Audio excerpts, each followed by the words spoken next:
దెబ్బలు కొట్టారంట ఆయన్ని. ఆ దెబ్బలు తిన్న ఆ గొప్ప సేవకులు మరి ఈ పాట రాశారు. పాటైతే పూర్తిగా నాకు రాదు. పల్లవి మాత్రమే వచ్చు. మరి ఆ గొప్ప సేవకుల్ని మరి ఈ విధంగా వాళ్ళు కొట్టి హింసించినప్పుడు ఆయన ఈ పాట రాశారంట. దేవుని ప్రేమ ఇదిగో జనులార భావంబులని ఎరగరే కేవలం నమ్ముకునినా పరలోక జీవంబు మనకబ్బును. దేవుని ప్రేమ ఇదిగో జనులార భావంబులని ఎరగరే కేవలం నమ్ముకునినా పరలోక జీవంబు మనకబ్బును. ఎంత చక్కగా రాశారు తెలుసా ఆయన. ఆయన మరి ఇతరులు ఆయన్ని కొడుతున్నా, ఆయన్ని తిడుతున్నా, ఆయన దేవుడు వాక్యాన్ని మరి పాటలు ఎంతో అద్భుతంగా రాశాడు.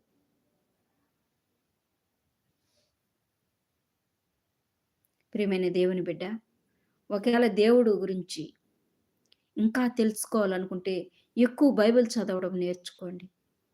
బైబిల్ మనం ఎంత ఎక్కువ చదువుతామో దేవుని జ్ఞానం మనకు అంతగా అధికముగా మనకు దొరుకుతాది. ఇకలోక జ్ఞానం కాదు మనకు కావాల్సింది. పరలోక జ్ఞానం మనకు కావాలి. సొలొమోను మహారాజు ఏమడిగారు?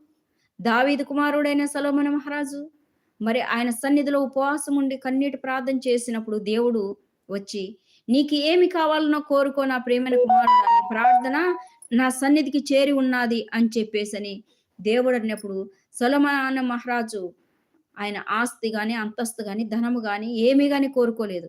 ఆయన కోరుకునింది ఏంటి తెలుసా? పరలోక జ్ఞానము నాకు అనుగ్రహించు ప్రభువా. ఈ ప్రజల్ని ఎలా పోషించాలనో, ఈ ప్రజలను ఎలా కాపాడుకోవాలనో కావాల్సిన జ్ఞానం నాకు దయచేయండి తండ్రి అని ఇతరుల కోసం ఆయన జ్ఞానం అడిగాడు. ఆ ప్రజల్ని ఎలా పోషించాలనో తెలుసుకోవడానికి జ్ఞానం అడిగాడు. ఆ జ్ఞానం అడిగినప్పుడు దేవుడు ఆయనకు ఎంతో సంతోషం కలిగి జ్ఞానముతో పాటు ఆస్తి, ఐశ్వర్యము అన్నీ గూడక నీకు అందిస్తున్నాను. నీ సింహాసనం ఉన్నన్న రోజులు ఎవరే గాని నీ మీద యుద్ధము చెయ్యరు. యుద్ధము జరగదు అని చెప్పేసని దేవుడు మంచి వాగ్దానము మరి సొలొమోను మహారాజుకి ఇవ్వడం జరిగింది. ఆయన ఏమడిగాడు? ప్రజలను ఎలా కాపాడాలనో, ఈ ప్రజల్ని ఎలా ఏలుకోవాలనో కావాల్సిన జ్ఞానం నాకీ తండ్రి అని మాత్రమే అడిగాడు. కుక్కలు బాగా అరుస్తున్నాయి.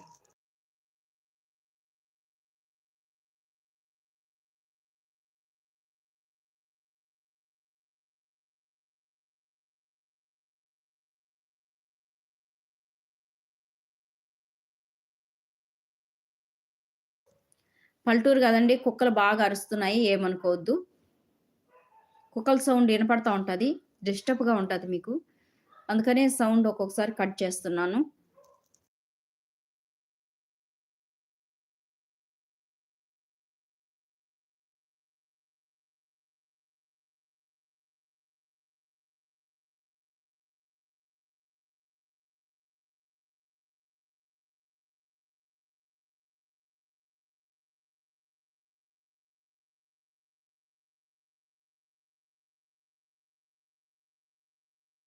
మారనే మారవు నా జ్ఞాపకాలలో చెరగని వాడవు.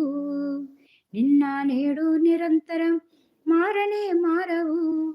మా జ్ఞాపకాలలో చెరగని వాడవు. నీవే నీవే నమ్మదగిన దేవుడవు. నీవు నా పక్షమై నిలచియున్నావు. నీవే నీవే నమ్మదగిన దేవుడవు. నీవు నా పక్షమై నిలచియున్నావు. నిన్న నేడు నిరంతరం మారనే మారవు. మా జ్ఞాపకాలలో చెరగని వాడవు. కుక్కలు అరుస్తున్నాయండి. ఒక్కసారి కుక్కలను తోలేసొస్తాను. బాగా డిస్టర్బ్‌గా ఉంది.